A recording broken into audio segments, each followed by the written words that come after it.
అన్ని దానాలలో అన్నదానం గొప్పది. అన్నదానం జరిగే చోట సర్వ దేవతలు కొలువై ఉంటారు. అన్నదానం అన్నది భగవంతునికి అత్యంత ప్రీతిపాత్రమైనది. దరిద్ర నారాయణ సేవ ధర్మదేవతకు త్రోవ. అన్నదాత సుఖీభవ.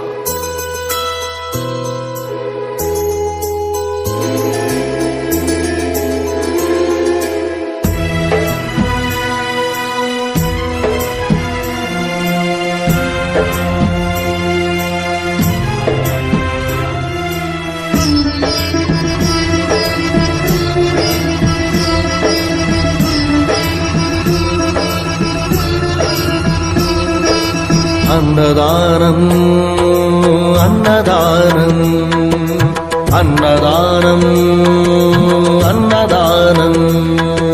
ఈహానికి పరానికి